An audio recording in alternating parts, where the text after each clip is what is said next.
Who would have known that the political landscape would change so rapidly between the two superpowers?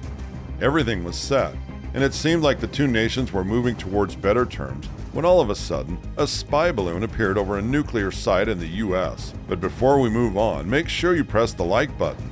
And if you do like watching videos related to political tensions around the world, make sure you press that subscribe button as well. For several days, the controversial surveillance balloon kept hovering over some secret bases in the US. It was the subject of endless curiosity and questions from the US public, media, and politicians before it was shot down by a US F-22 Raptor fighter, turning the white orb into a memory. According to reports, the purpose of the hovering balloons is still unclear and nothing could be said, although intelligence agencies are still searching for the remaining parts of the shattered debris. Since then, there's been some serious heat between the two nations. After the US shot the balloon down, Beijing accused Washington of overreacting to the situation, and what the jets brought down was nothing more than a meteorological balloon for some research purpose. China said it had no information about any of the three objects. Washington called the first object the Chinese craft, a surveillance balloon, while China has insisted it was a weather monitoring vessel blown badly off course. But the down balloon has proved to be a center of contention between the two superpowers.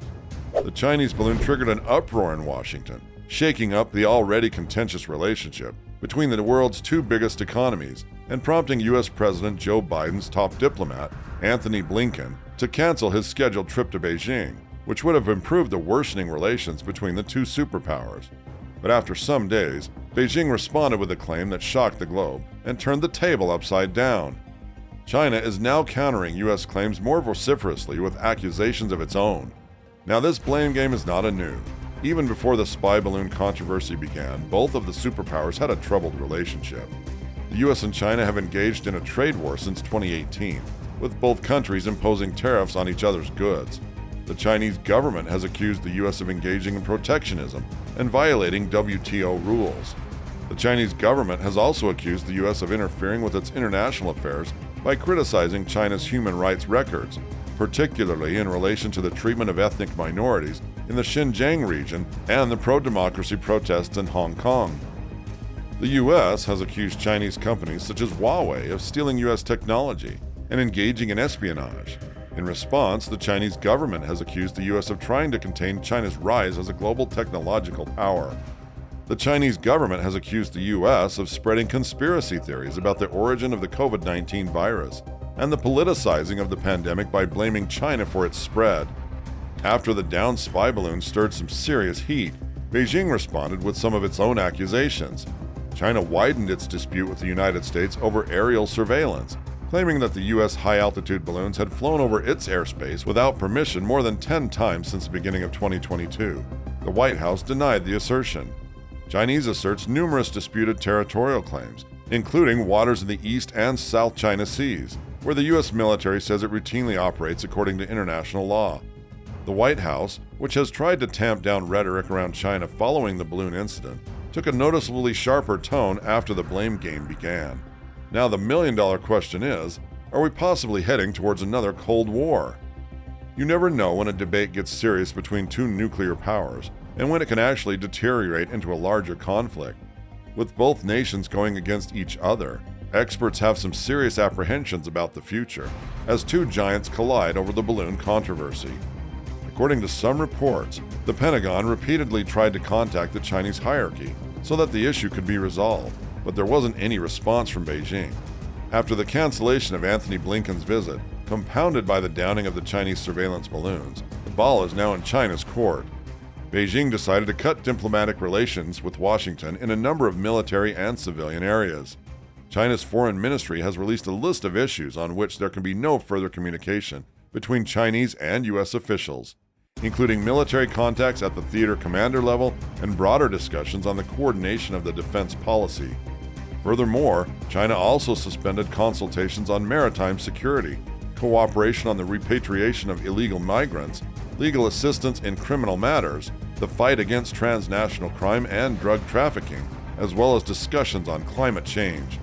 Everything was pointing toward a bitter stance from Beijing when something even stranger happened. Defense Secretary Lloyd Austin made a phone call to his counterpart in Beijing, but the call was ignored. Beijing has been ignoring phone calls from Washington after the shooting down of the spy balloon. Despite tensions between the United States and China, U.S. military officials have long sought to maintain open lines of communication with their Chinese counterparts to mitigate the risk of potential flare-ups or deal with any accidents. But China has turned down Austin's request to talk in the past, before they eventually met for the first time in June of 2022. Relations between China and the United States have been tense, with friction between the world's two largest economies over everything from Taiwan and China's human rights record to its military activity in the South China Sea. But now, the spy balloon saga has stepped in and made the situation worse. What happens next in this political blame game? Let us know about your guesses in the comments section below. Now, for most of you, it might be difficult to understand why a superpower like China has been using spy balloons instead of its advanced satellite networks. China has a sophisticated satellite network to spy on the US, but it is believed that Beijing, like the US, is experimenting with other uses, such as means to learn about the characteristics of the US air defense network, as well as an inexpensive way of gathering communications intelligence. China took the line that this was merely a weather balloon blown off course and sacked the head of its weather service. China's characterization is very clear. It is a weather balloon, not military use. But it did not immediately notify the US, which now says that it has been tracking these surveillance efforts powered by balloons for some time. China has now doubled down on the bluster, declaring that the US had overreacted and seriously violated international practice, and that Beijing reserved the right to use necessary means to deal with similar situations. The US could hardly have ignored the massive, 61-meter-long balloon making its way across its continental expanse and hovering over a state which houses key parts of the US nuclear arsenal. Incidentally, in January 2022, a similar balloon was spotted and photographed over the Andaman and Nicobar Islands. Perhaps the most damaging aspect of the balloon incident for China is that it has drawn the attention of the average American to its tactics. A spy balloon hovering over the heartland of the US has caught their attention as nothing else would have done. After hauling China over the coals, the US is likely to give Beijing a way out by claiming that Xi Jinping was personally not aware of the operation. It is unlikely, though, that such a brazen intelligence venture would not have had his clearance. In 2014, when the Chumar incidents occurred, Xi initially promised to pull up the PLA, but a deal was reached only a week before his return to Beijing. It has been a while since we started hearing about the ever-expanding rivalry between the two superpowers. With issues like the Ukraine war, Taiwan ventures, or the diplomatic tensions over the South China Sea fueling the heat, the future is rather timid. What do you guys think about the downed spy balloon? And what will happen next now that Beijing has ignored the US's offer of negotiating over the table? Let us know in the comments section below. Make sure you press that like button, and if you do like watching videos related to the ever-changing political landscape, make sure you press that subscribe button as well.